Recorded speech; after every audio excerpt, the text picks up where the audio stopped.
Hey guys, it's Carson, aka Corey Wynn, I guess. um, Tonight I'll be doing a tutorial on how to mix modern hip hop vocals. Basically, how to mix bright, crisp, big, hard hitting vocals. How I've learned personally, I've been doing this a couple years, just watching other YouTube tutorials, reading articles. I joined the group Knowledgeable Producers on Facebook. That's got a lot of good information on there. And then just trial and error. I've mixed probably a couple hundred songs in the last 2 years. It's been super fun. Learned a lot. Still, I don't want to overshoot my abilities here. I'd say I'm an intermediate level. Definitely know a 40 should be. But I can make the vocal sound good and hopefully show you how to do that. So before we dive into the song here, I want to show you the kind of the equipment I'm using. This is all from a house setup done in my room. All the vocals were going into the Rode NTK mic, basically an intermediate mic, one notch up above their entry level. Nice full mic though, really good sound for the money. In front of a reflection filter to absorb some of the reverb in the room. Linked up into a Scarlett 2i2 audio interface, and then tracking, referencing back on these Beyerdynamic DT770 headphones, and actually mixing on them as well. I'm sure a lot of people don't recommend doing that, but for my purposes where I'm not mixing the whole track, I'm just mixing the vocals, this does the job, and I've gotten good on mixing with these headphones. It's not really necessarily what you mix on, it's learning how to mix on them and get the sound you want. So I've learned how to mix on them. These are super crisp, super clear. I can hear every imperfection in the vocal, every little thing I tweak. So, next step is getting some HS8s, Yamaha HS8s. But yeah, here's the track. I'll play the final product first. You can listen. Pretty boy do it real good, babe. Cold when I do it real good, babe. I'ma put in rounds like a gun range. Wash it all down with some rose. Leave the blinds open when we smash out. Let the neighbors know what that ass about. Baby, turn around. So that's me performing it. Here's the original. I basically sound like a dying goat. Needed a lot of work. Pretty boy do it real good, babe. Cold when I do it real good, babe. I'ma put in rounds like a gun range. Wash it all down with some rose. Leave the blinds open when we smash out. So yeah, a lot of product on that. Let's go back to the actual vocal here. And I'm going to mute the ad-libs as well. I'll take you step by step through my vocal chain here.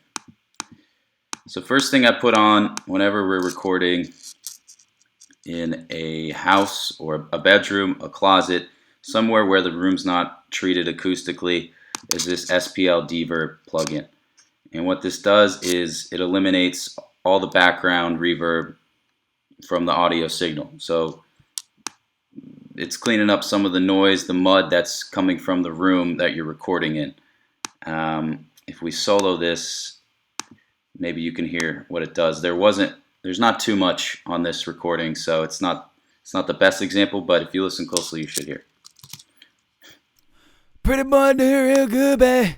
Cold when I do it real good, babe. I'ma put in rounds like a gun range. Wash it all down with some rose. It basically brings the vocal to the front. I recommend this plugin for anybody that's recording at home or in an untreated room. If you go too much though, it takes away from the performance of the song. It starts eating into your actual vocal. Next up is a D-Breath. The D-Breath plugin by Waves. This is a good plugin, kind of a one-stop shop for editing your breaths in a take. I know a lot of guys go in with automation and manually edit each breath. I find 95% of the time this plugin does the job. For some reason on this take, the breaths didn't stand out too bad, so I'm only reducing it by 1.5 decibels. Most times it's 2 to 5 decibels of reduction. Gets a nice natural reduction of the breathing. Just puts it a little bit more behind the vocal, doesn't stick out as much. Next is the EQ. EQ and compression, the two most important plugins in any mix. But let's listen to the vocal here, soloed without EQ and then with EQ. Pretty boy do it real good, babe. Cold winter do it real good, babe. I'ma put her around. Oh shoot, that was with EQ. Here it is without EQ. Pretty boy do it real good, babe. Cold winter do it real good, babe. So muddier, flatter. Putting the EQ back on. What I'm doing is cutting out all the low end mud, using a high pass, bringing it to about 200 hertz, taking out some of that mid-range mud as well, boosting the high end from 5 to probably 15 hertz, 5,000 to 15,000 hertz. This adds some shimmer, some brightness, some crispness. This is and then this high cut right here that I have at 21,000 hertz. It adds a little bit of difference, I think. I think it just reins in the ultra high end airiness. I think it takes out some of the fuzz that kind of can distract your ear. So I like putting that on most of my vocals these days. And then this is an important little bell here at 21 hertz. This is a raspy vocal. That's what I was trying to go for. Pretty boy do it real good, babe. This, if we listen to just that section,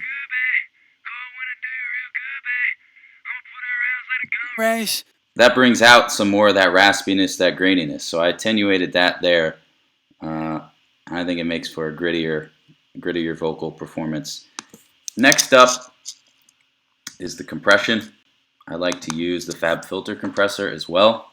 This compressor has 3 different, I guess, tones to the compressor. The clean, I find, is too clean. It's too bright. The classic is nice and full.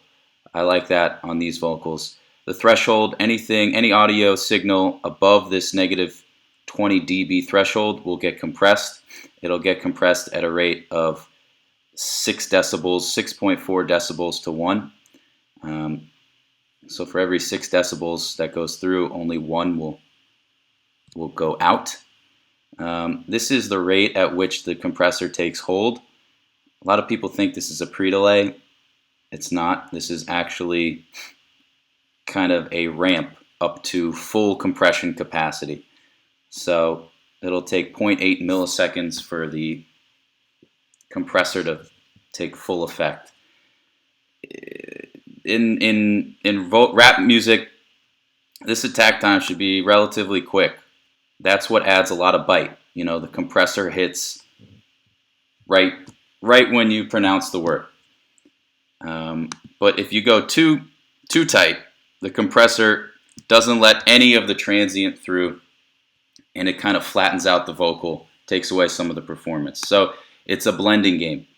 And then the release, what I've been doing lately is setting it at the time of an eighth note in the song, getting the BPM.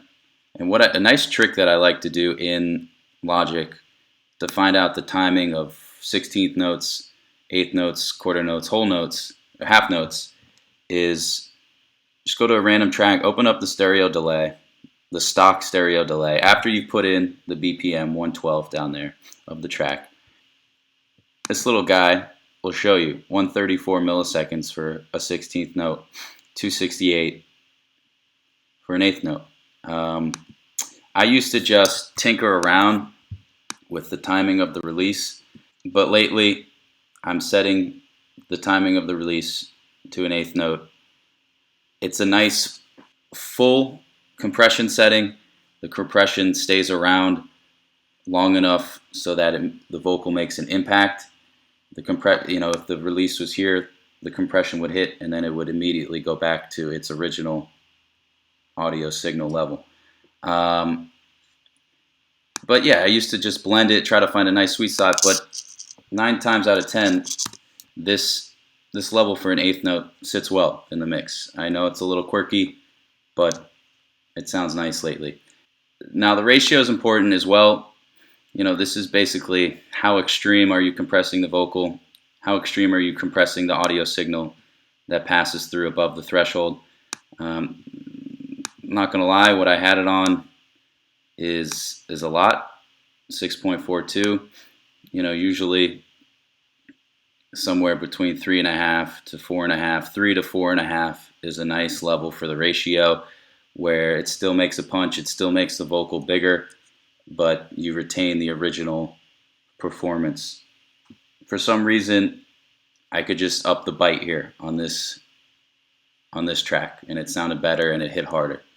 So that's the thing with with hip hop records. Maybe you want to err on the hard side with the compression. Honestly, if you make any mistake with compression, I'd say go a little strong, and you can just crank the tune louder, because I know that's what we all want to do, is just blast this stuff as loud as we can.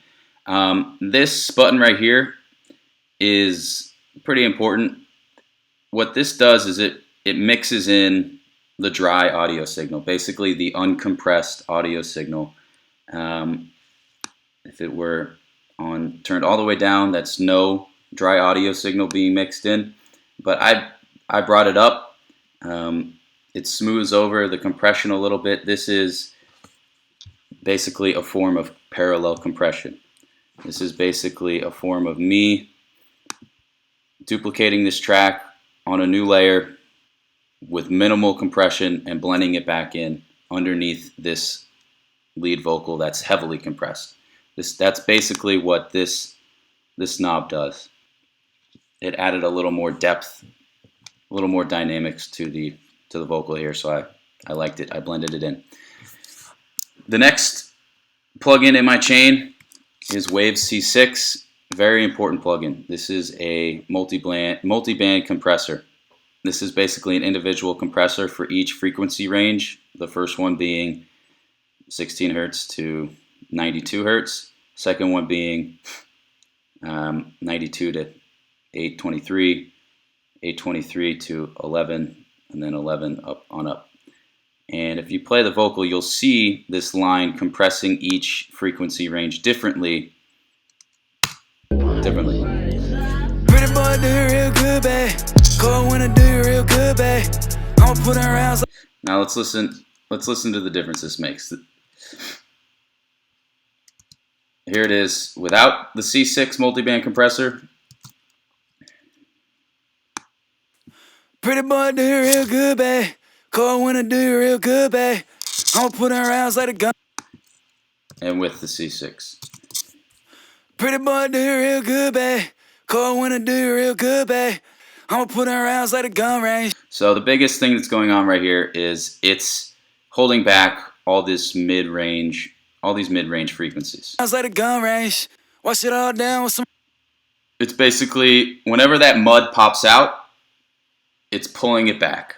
I like to, restrain that mid section here, this mid-range, but then wash it all down with some rosé. Attenuate the higher frequencies, the crispness, the brightness, the airiness.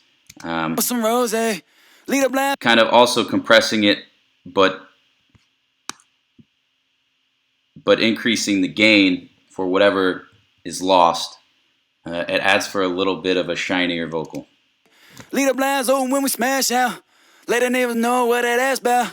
This is one of the most important plugins in the chain. I feel like this is one of the plugins that'll, if you're just starting out, adding this to your vocal chain will take you to a next level. And then, of course, what isn't a song without autotune these days? Every record has autotune on it. Every artist you listen to is an autotune artist. Yeah, this has a slathering of autotune on it. It's in the key of F sharp minor, and I set it to a retune speed of 5. The quicker the retune speed, the more autotune. This number is actually the amount of milliseconds in between each note.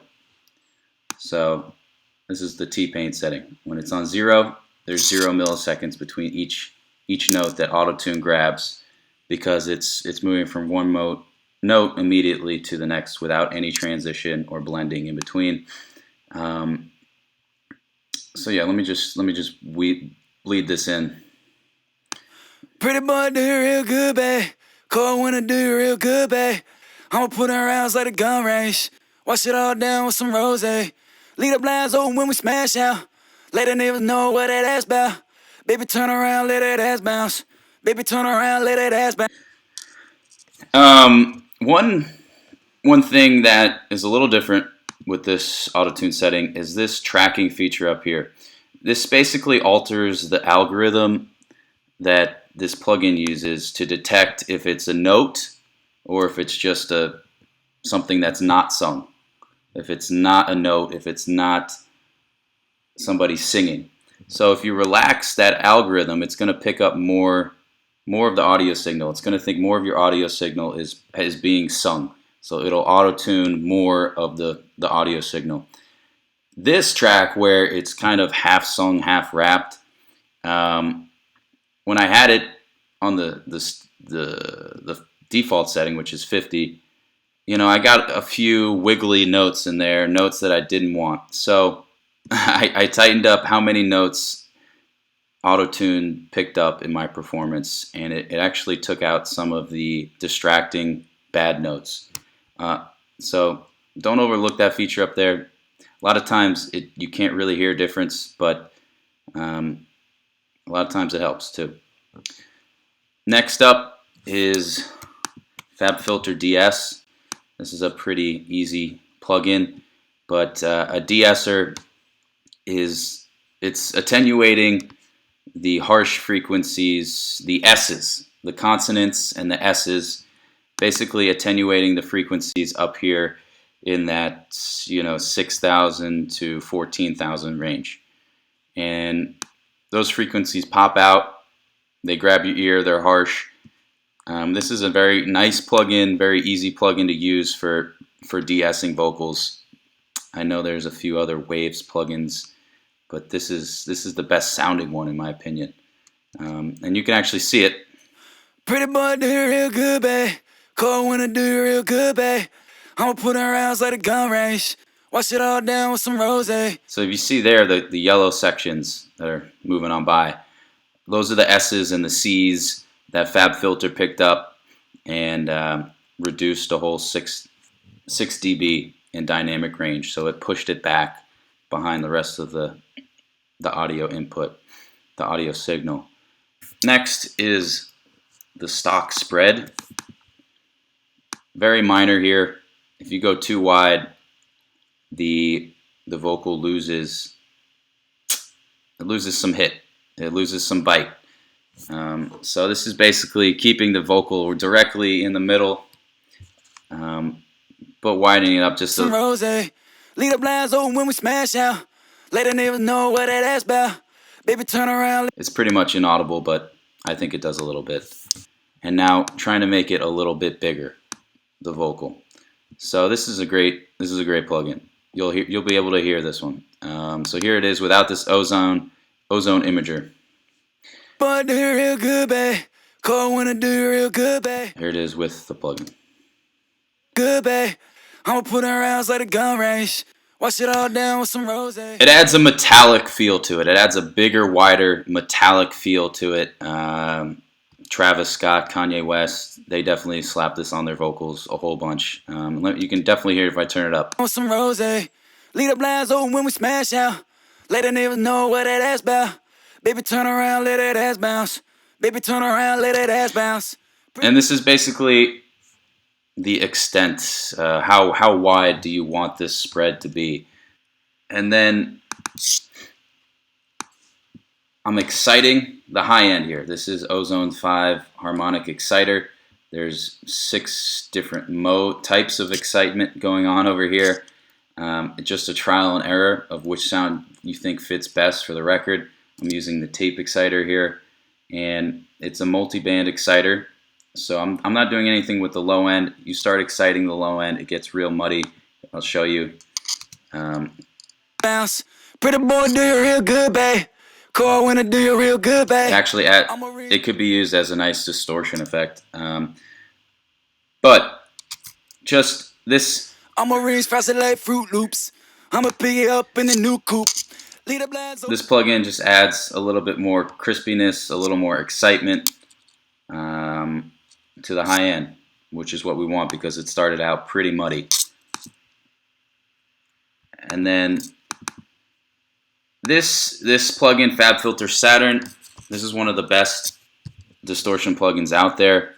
A whole bunch you can do with this. What I'm doing is pretty simple though. It's just a single band. One single band across the whole audio signal. I've chose the clean tube distortion filter, and I've blended it in just a little bit. This adds a nice fullness to the vocal. Highly recommend getting this plugin. You can do multi-band. You could do a different distortion on the top end, on the bottom end. There's 15 different settings. There's even a compressor within the plugin. Different EQing you can do. You can get real creative. But usually I just throw it on the chain to firm up the vocal, to make it a little fuller. It sits a little better in the beat, adds a little more texture to it. Okay, next up is reverb. I send the audio signal to a bus. Go here, I'd hit bus 1. This chain would pop up. This channel would pop up. And the two plugins I put on all my reverb buses are EQ and compression. EQ, you got to EQ the reverb, take out some of the low end, take out the high end. Taking out both of these will help the main vocal come through better. It'll push the reverb a little bit further back in the mix. You don't want to take out too much low end though. You take out too much low end, you lose the depth of the reverb. And then I've increased some frequencies here to add a little texture, kind of as an effect to the reverb. Adding compression to the reverb, something I've learned about recently, but it's really made a big difference in my mixes. You don't need too much compression here. You know, only a ratio of 2 here and a slower attack time. But it really makes a difference. It basically extends the tail of the reverb, so you can put the reverb lower in the mix, but it's still more audible. I know it's contradictory, but that's what happens. It also makes the reverb more solid, fuller, bigger. It sounds more professional. If you really want to get creative, you can even sidechain the main vocal to this compressor on the reverb. So what that does now is it compresses the reverb based on the signal from the main vocal. So whenever the main vocal is loud, it's compressing the reverb more. Whenever there's not a signal from the main vocal, the reverb comes through. So it's a way of pushing and pulling the reverb through the mix. The reverb gets hidden whenever there's a loud signal from the main vocal, and whenever the vocal dies out and there's more space, the reverb comes through. So to do that, you set the main vocal here as your side chain, but in Pro C you also need to go into expert mode and hit external sidechain. I didn't think it needed it here, so I didn't do that.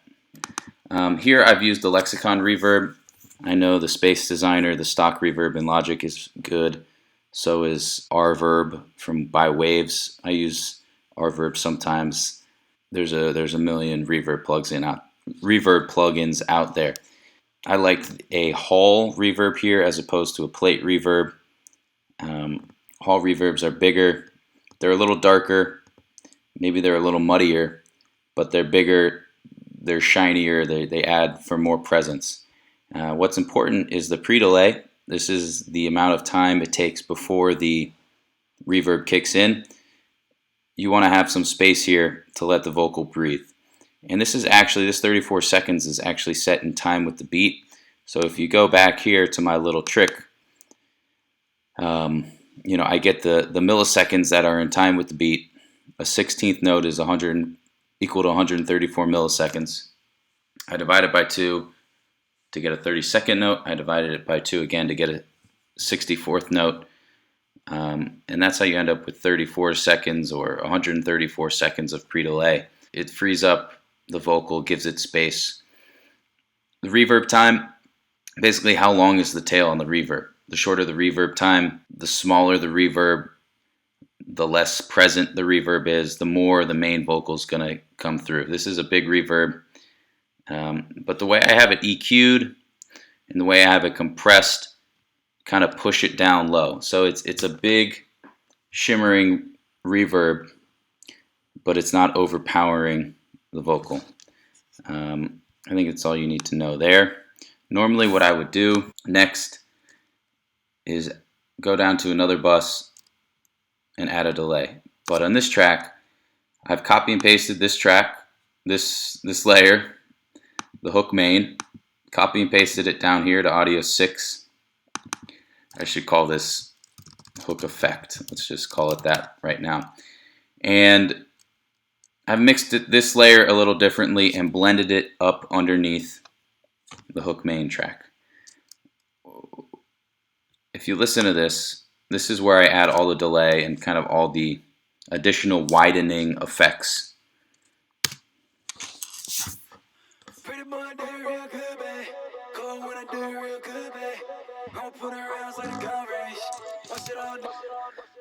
Now, there's no reverb on that. It's just delay. I'm using the stock delay with a 1/8 note and a 1/4 note. I am letting the 1/4 note come through a little bit more, and the 1/8 note, kind of the delay that hits sooner, that would be a little more muddy in the mix. I'm bringing it back a little bit. It's a little lower in volume. What's important though here is I'm EQing the delay, adding a filter effect, taking out the low and taking out the high end. I'm adding some distortion, and I'm adding a little bit of a spreader widener effect. What I've done to the actual track, other than add delay, is taking out the high end.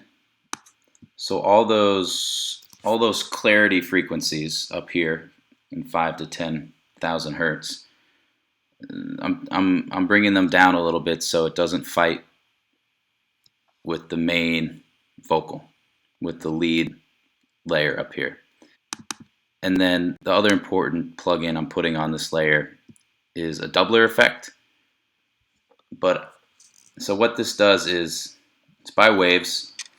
This is taking the audio input, it's detuning it 6 cents up and 6 cents down,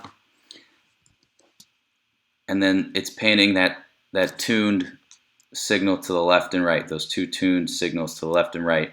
It's altering the pitch. It's a pitch modulation plugin, and it also lets you pan them and delay them and EQ them. If you look over here, and very powerful plugin. This adds the shimmering effect to this layer. Here, I'll play it. You can hear it.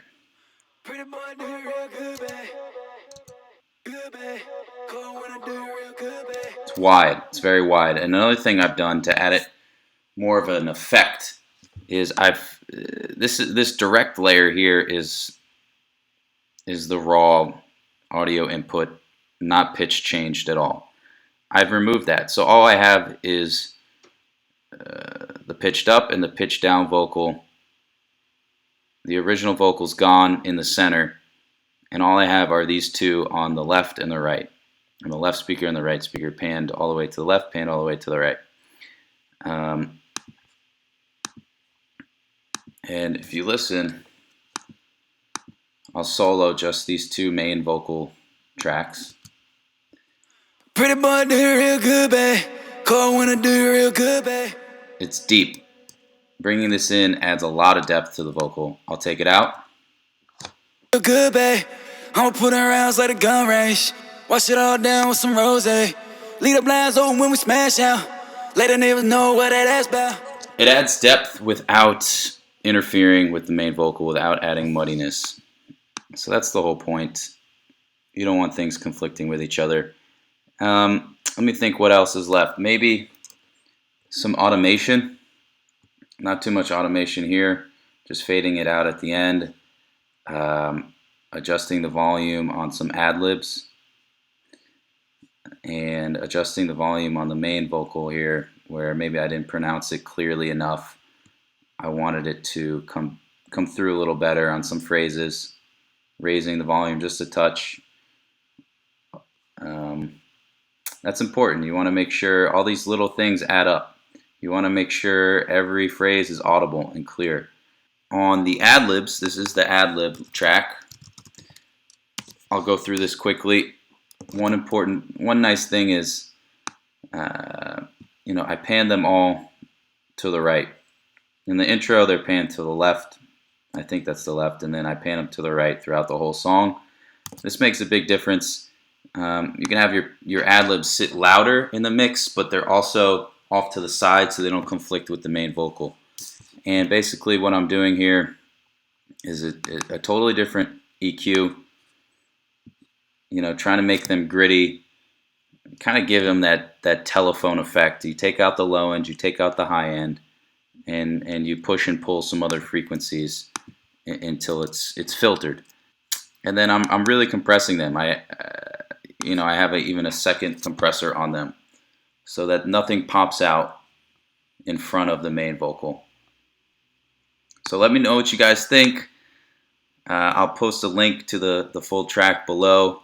I'll post a link to my email. Send me your records. Hopefully we can work together. Yeah, hope you enjoy. Thanks for tuning in. See ya.